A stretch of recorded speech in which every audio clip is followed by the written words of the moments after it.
So as I reported to you guys earlier today, Wendy and Eddie Osefo have been indicted for fraud. And now Bravo is pulling their wife swap episode in response to them being indicted. This is being reported by Variety. So we're going to get into this report and we're going to get into some of the cast reactions to Wendy and Eddie being arrested. And Wendy and Eddie have released a statement in the midst of their court documents being leaked.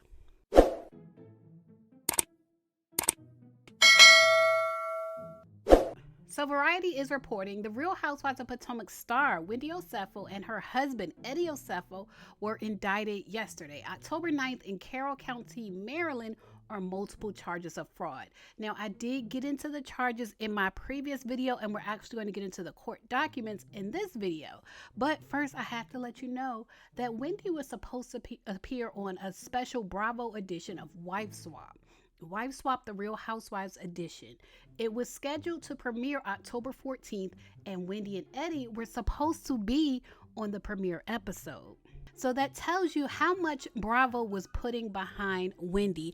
First of all, Wendy was cast on the show, and when there was tension on the cast and people were let go, Wendy was asked to stay. And Giselle seemingly was asked to make up with Wendy. So that tells you Bravo likes Wendy, or they did. Or they may still do, we don't know. But Bravo liked Wendy, and she was supposed to be on the premiere episode.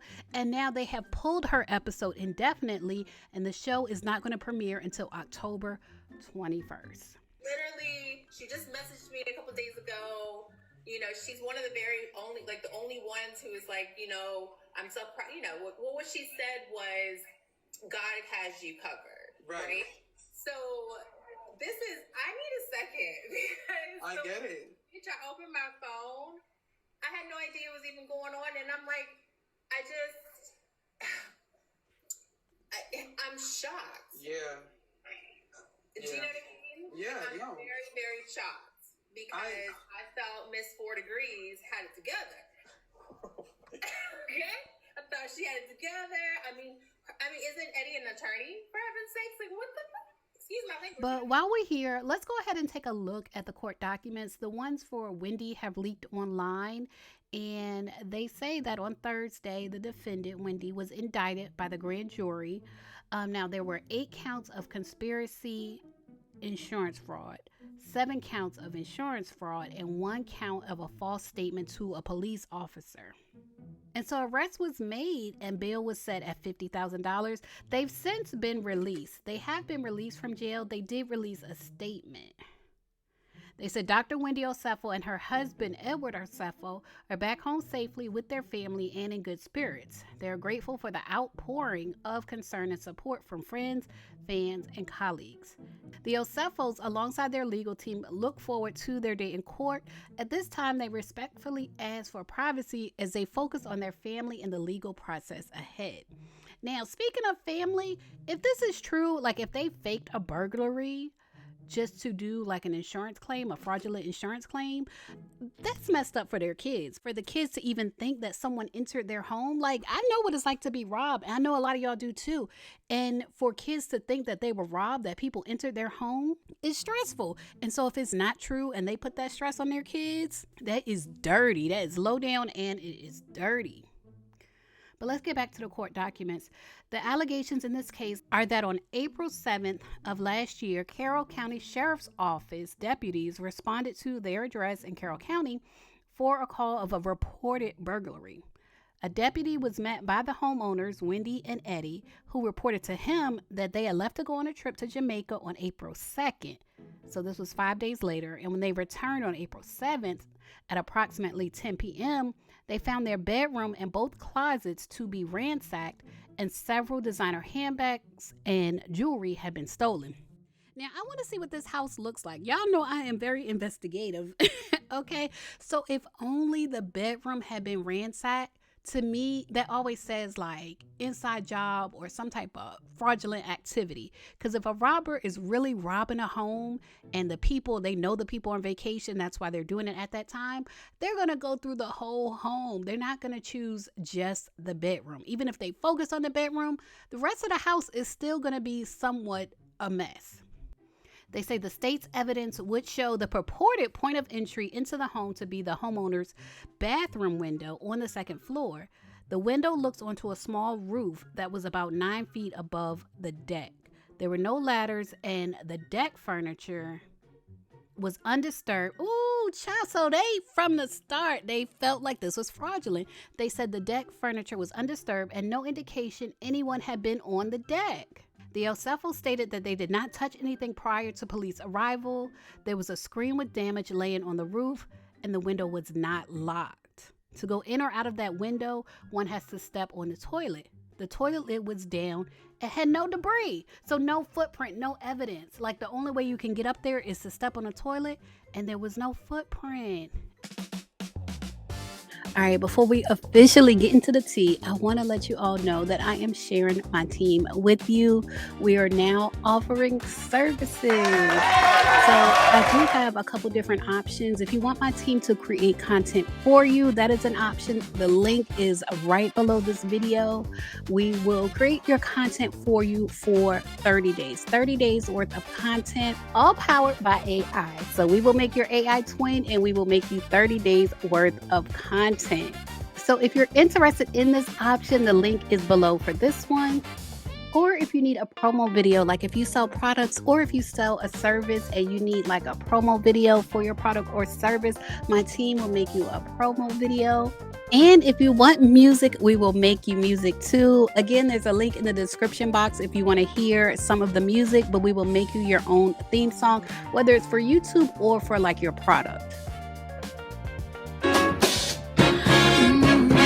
Soft to the touch, glowing all day, smooth on my skin, it won't fade away. Now, all of this is with the power of AI. These are all AI powered options. And I also have the option to teach you AI. Like if you want to make a AI twin, if you want to make content for yourself, or if you want to make content for other people, if you want to get into freelancing, or if you're already in freelancing and you want to offer like AI services, I teach you how to do all of that in my course, Digital Double, Build, Brand, and Bank with AI. And there's a link to that in the description box. They say when sheriff office personnel stepped onto the roof and back into the home, they tracked roof grit back inside. So they're saying basically it would have been grit somewhere because they retraced the steps of this proposed robber. And when they reenacted the robbery, it brought grit back into the home. They say the Osefos had an ADT system and a Ring camera. The Osefos activated the ADT alarm system upon leaving for vacation. During the time they were away, there was no motion detected inside the residence. This is real sloppy. Like what they should have done is say, we forgot to turn it on. Like don't turn it on at all. If you know you're about to pull a stunt, don't turn the alarm on.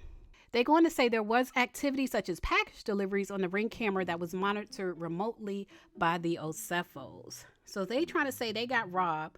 They have the Ring camera, but the Ring camera didn't show anything, any type of activity as far as the robbery. It only showed deliveries. And they didn't even say their deliveries were stolen. Well, we'll finish reading the document, but they didn't say their deliveries were stolen so far. Investigation determined that on April 8th, the next day, the Osefos initiated 3 separate insurance claims for the burglary and theft. Travelers Insurance, Jewelers Mutual Insurance, and Home Site Insurance Company for the alleged losses suffered while they were away because she allegedly wore the jewelry. She wore it on the red carpet, like not to the grocery store, not to her friend's house. She allegedly wore it on the red carpet. They say Edward Osefo gave recorded statements to 2 of the insurance companies regarding a list of stolen items he provided. Now, mind you, he is an attorney, allegedly up here lying. He was asked whether any of the items on the list had been returned, which he denied. Now, if y'all watch my first video, y'all know that was the whole issue. They allegedly bought items and did return them. He was asked if he had other insurance but failed to disclose to Home Site and Jewelers that he was also making a claim with Travelers. So he is doing like double, triple claims according to this set of allegations. They say for homicide, both Edward and Wendy signed a sworn statement of loss, which was notarized. The total amount of loss claimed on the sworn statement of loss was $2,500 for the building, an estimated $450,000 for content/personal property. And so he included an inventory of reported stolen items along with receipts for the purchase of most of the items on the inventory. So apparently they just took those receipts and went back to the store and did their due diligence and found out, yes, those items were returned. You got to be quicker than that. You got to be quicker than that. They go on to say that in the original claim submitted on April 8th to travelers, Edward confirmed that he and his wife were wearing their anniversary bands when the loss occurred. However, Edward called Travelers Insurance on April 10th, 2 days later, and said he needed to update their claim, stating his wife's gold diamond anniversary band was missing. So first, he told Travelers that it wasn't missing, that they were wearing it in Jamaica. And then he called back and said, nope, actually, my wife wasn't wearing hers. Hers is missing. And that same day, Travelers Insurance settled the claim for $25,000, which included the replacement price of the band, $4,500. So he got his first settlement. And then on April 11th, both Wendy and Edward signed and submitted letters to Jewelers Mutual Insurance. Included on the list was Wendy's gold diamond anniversary band that was also on the Travelers Insurance claim. So they are double, possibly triple dipping. Deputies were suspicious of the circumstances of the burglary and records from stores where some of the items were purchased, along with social media and email accounts. They're all in the people's email. We know they do the social media, but they're all in their email. They say investigation determined that numerous items that the Osefos claim were stolen had been purchased, then returned to the store where a full refund was provided prior to the alleged burglary. They are going down. They said these items were valued in excess of $20,000. For example, so they're giving one example, but apparently they have many. They said, for example, there was a Dior shirt that was listed as stolen, valued at $1,450, but the shirt was returned on January 14th. Now, this is 2023 for a refund. Oh my God. Oh my God. The way they are doing this, I used to work retail, and this is exactly how people do the fraud. But in any case, they said a Gucci leather wallet that was purchased in 2018 and returned 2 weeks later for a refund of $948. Additionally, while reviewing the social media Instagram account for Wendy, deputies observed photos of Wendy prior to the burglary wearing a diamond anniversary band on her left finger, the ring that was reported stolen in the burglary. Then after the reported burglary on April 27, 2024, Wendy is wearing the same ring. She's still wearing it. Now, Wendy, where are the 4 degrees? Where are the 4 degrees? Are the 4 degrees, are they with you, girl? Because at what point did you not realize you cannot report something stolen and then wear it on social media? I feel like it's common sense to know that when you file those insurance claims, like they're looking at your social media. And they say deputies obtained email records for the Osefos. On April 12, 2024, Edward, the lawyer, emailed the list of reportedly stolen items to Wendy. The email asked if there were additional high-value items we can add to this inventory listing, i.e. Chanel shoes, etc. He said, oh my God, Eddie, I thought you were smarter than this. Eddie. He said, I'm trying to get the total to exceed $423,000, which is our policy maximum. So he was trying to max out the policy. Eddie, I thought the happy Eddie was going good. I thought you were doing well. At the time of their arrest, a search and seizure warrant was executed for the Osefos' home, and deputies found at least 15 items that appeared to be the same 15 items claimed stolen during the alleged burglary. Investigation revealed the Osefos to be burdened by substantial debt. They didn't even go to detail here. But I know it's coming. The detail is coming. So those rumors, I don't know if it's student loan debt, but those rumors about Wendy being in debt, according to the investigation, there is merit to those rumors. They close it out by saying Edward and Wendy conspired to make fraudulent statements and provided misleading information in support of making the 3 insurance claims for financial gain. Ooh, Lord. Wherefore the state respectfully requests the bail remain the same, $50,000, which is actually not high for bail because this is all white collar crime. But just the fact that Wendy and Eddie were booked, just the fact that they were in jail, this is bad, y'all. They didn't even just do one fraudulent insurance claim. Like, technically all 3 are fraudulent because they list the same items. This is bad, y'all. Y'all think Wendy's going to jail? Leave a comment. Put a 1 in the chat if you think Wendy and Eddie are going to jail. Leave a 2 in the chat if y'all think they can get out of it. I'm going to say 1. I think they're going to jail because with Eddie being a lawyer and still not being smart enough, bright enough to not email his wife about maxing out the policy, I don't know, you guys. I think they might be headed to the clinker. Clink, clink. You know, you think people are doing well. Like she said on the show, they're doing well. They live in this huge home. And you would think with being on the Housewives, what is this, like her, I don't know, 5th season, whatever season this is, she should be making good money on the Housewives. She's quitting other jobs. So you would think she's doing well, but she's not. It says that they are burdened by debt. Y'all leave a comment. Let me know your thoughts. As always, thanks for watching. Now, if you made it this far to the end of the video, then I think you like my content. So make sure you subscribe and check out my channel. I have over 1,000 videos on my channel. Check out my playlists and my podcast, and I assure you, you will like more of my content.